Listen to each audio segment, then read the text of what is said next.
మరి అంత ప్రజల మధ్య ఉన్న నాయకుడి కొడుకన్నా రాజశేఖర రెడ్డి గారు ఉన్నాడా? ఎప్పుడన్నా ప్రజల మధ్యకు వచ్చాడా?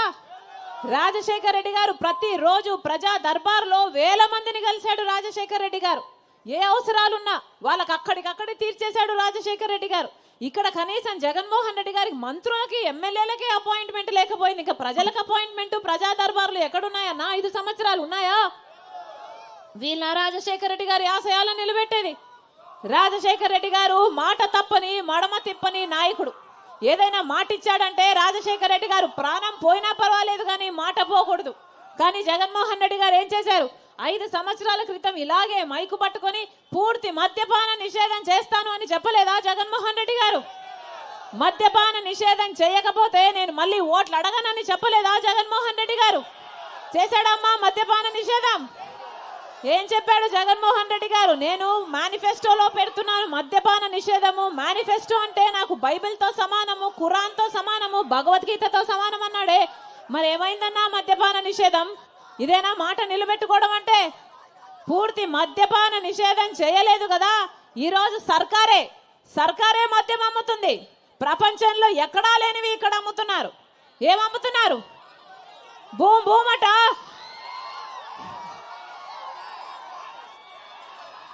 ప్రపంచంలో ఎక్కడ అమ్మడం లేదన్నా ఇవి. మనకే స్పెషల్. భూమట, స్పెషల్ స్టేటస్ అట, క్యాపిటల్ అట, డిఎస్సి అట, ఎక్కడా లేవు ప్రపంచంలో. అయ్యా జగన్మోహన్ రెడ్డి గారు వాగ్దానాలన్నీ ఎక్కడ నిలబెట్టుకుంటున్నారు అయ్యా అంటే అదిగో మద్యం షాపులు అన్ని నిలబెట్టుకుంటున్నాను అన్నట్టుగా ఉంది. ఈ కల్తీ సరుకు, ఈ నాసిరకం మందు తాగి, ఈ కల్తీ సరుకు తాగి మన రాష్ట్రంలో 25% మంది ఎక్కువ ప్రజలు చచ్చిపోతున్నారు. గుండె, లివరు చెడిపోయి, కిడ్నీలు చెడిపోయి. మరి ఎవరైనా పట్టించుకుంటున్నారా? వాళ్ళు అమ్మిందే తాగాలి. వాళ్ళు ఎంత కమ్మితే అంతకే తాగాలి. ఇది ఎక్కడ విడ్డూరం? కనీసం డిజిటల్ పేమెంట్స్ కూడా లేవట కదా, ఓన్లీ క్యాష్ అట కదా. అంటే ఎంత అమ్ముతున్నారు అని లెక్క లేదు. స్టేట్ ట్యాక్స్ ఎంత పోతుందో లెక్క లేదు, సెంట్రల్ ట్యాక్స్ కి లెక్క లేదు, ఎక్సైజ్ డ్యూటీకి లెక్క లేదు. ఒక పాడు లేదు, ఒక పద్ధతి లేదు. దోపిడీ జరుగుతుందన్న, మాఫియా జరుగుతుంది.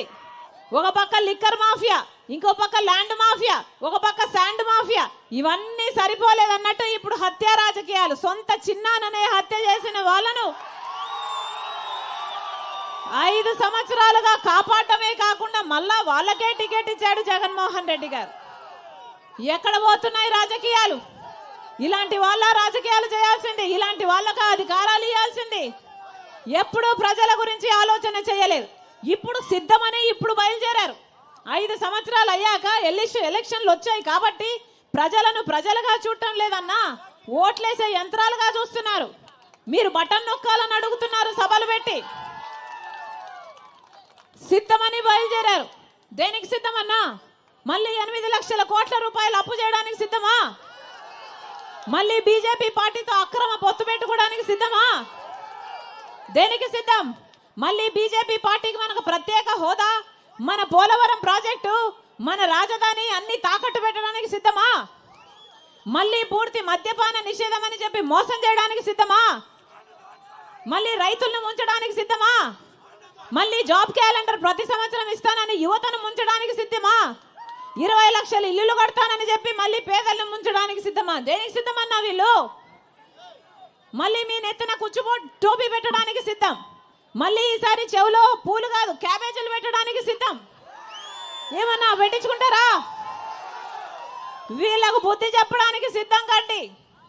ఏమన్నా ఈసారి ఓట్లేసేటప్పుడు ఒక్కసారి ఆలోచన చేసి ఓటేయండి. ప్రజల కోసం ఆలోచించిన పార్టీకి ఓటేయండి అన్నా. ఈరోజు రాజశేఖర రెడ్డి బిడ్డ కాంగ్రెస్ పార్టీలో చేరింది అంటే ఎందుకు చేరిందన్నా?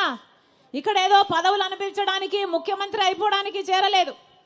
కాంగ్రెస్ పార్టీలో చేరింది అంటే కేవలం ఒక కాంగ్రెస్ పార్టీ మాత్రమే 10 సంవత్సరాల ప్రత్యేక హోదా ఇస్తాము అని మేనిఫెస్టోలో పెట్టి రాహుల్ గాంధీ గారు స్వయంగా మాట ఇచ్చారు కాబట్టి ఆ మాటను పట్టుకొని వచ్చింది రాజశేఖర రెడ్డి బిడ్డ. రాజశేఖర రెడ్డి బిడ్డ ఇక్కడికి వచ్చిందంటే ఎందుకు వచ్చిందన్నా? కనీసం ప్రత్యేక హోదా అన్న ఊసే లేకుండా చేస్తున్నారు. ఒక పక్క చంద్రబాబు గారు, ఒక పక్క జగన్మోహన్ రెడ్డి గారు. కనీసం ప్రత్యేక హోదా గురించి కొట్లాడే వాళ్ళే లేకపోతే, ఒక పార్టీ లేకపోతే ఎలా కొట్లాడడానికి ఉండాలి, గొంతిప్పడానికి ఉండాలి, కొట్లాడడానికి మాట్లాడడానికి ఉండాలని రాజశేఖర రెడ్డి బిడ్డ వచ్చిందన్నా. నేను రాజశేఖర రెడ్డి బిడ్డను. పులి కడుపున పులే పుడుతుంది. నా గుండెలో నిజాయితీ ఉంది.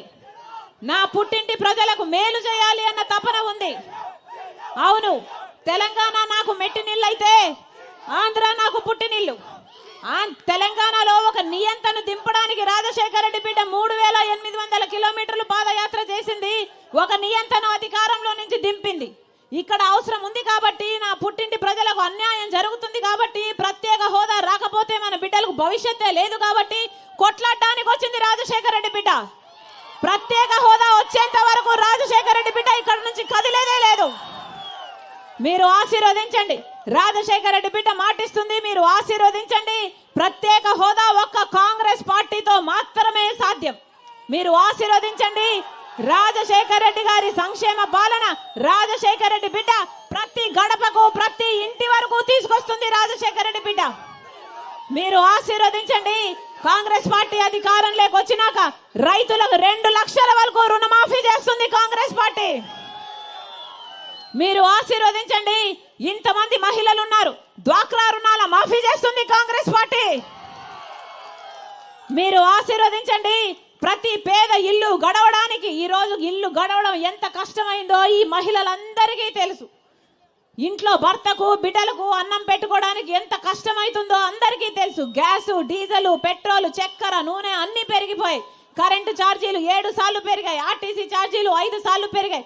ఇలాంటి పేద కుటుంబాలు బ్రతకడానికి ప్రతి నెల కాంగ్రెస్ పార్టీ 8333 రూపాయలు, అంటే సంవత్సరానికి 1,00,000 రూపాయలు, 5 సంవత్సరానికి 5 లక్షల రూపాయలు ప్రతి పేద కుటుంబానికి ఇస్తుంది కాంగ్రెస్ పార్టీ. మీరు ఆశీర్వదించండి. ఉపాధి హామీ కింద కనీస వేతనం ప్రతిరోజు 400 రూపాయలు చేస్తుంది కాంగ్రెస్ పార్టీ. మీరు ఆశీర్వదించండి. రైతులకు కొత్త మద్దతు ధర, పెట్టుబడి ఎంత అవుతుందో ఆ పెట్టుబడి మీద 50% లాభంతో కూడిన మద్దతు ధర ఇస్తుంది కాంగ్రెస్ పార్టీ. బిడ్డలకు ఉద్యోగాలు రావాలన్నా కాంగ్రెస్ పార్టీ రావాలి. మళ్ళీ ఇల్లులు, ఇందిరమ్మ ఇల్లులు కావాలన్నా కాంగ్రెస్ పార్టీ అధికారంలోకి రావాలి. ప్రత్యేక హోదా, పోలవరం, రాజధాని ఇవేది సాధ్యం చేసుకోవాలన్నా కాంగ్రెస్ పార్టీ అధికారంలోకి రావాలి. మరొకసారి రాజశేఖర రెడ్డి బిడ్డ మనస్ఫూర్తిగా కోరుతుంది, రాజశేఖర రెడ్డి గారి గుర్తు హస్తం గుర్తు. రాజశేఖర రెడ్డి గారి పార్టీ కాంగ్రెస్ పార్టీ.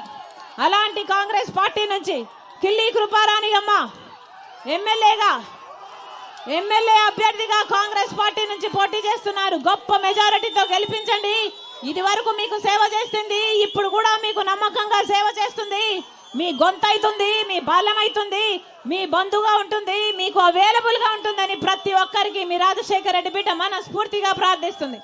అలాగే ఎంపీ అభ్యర్థి పరమేశ్వరన్న గారు గొప్ప మెజారిటీతో గెలిపించండి.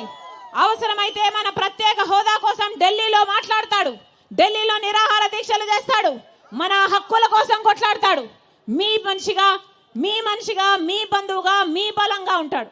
మనస్ఫూర్తిగా ఆశీర్వదించాలని ప్రతి అన్నను, ప్రతి తమ్ముని, ప్రతి అక్కను, ప్రతి చెల్లిని మీ రాజశేఖర రెడ్డి బిడ్డ శిరస్సు వంచి చేతులు జోడించి మనస్ఫూర్తిగా ప్రార్థిస్తుంది.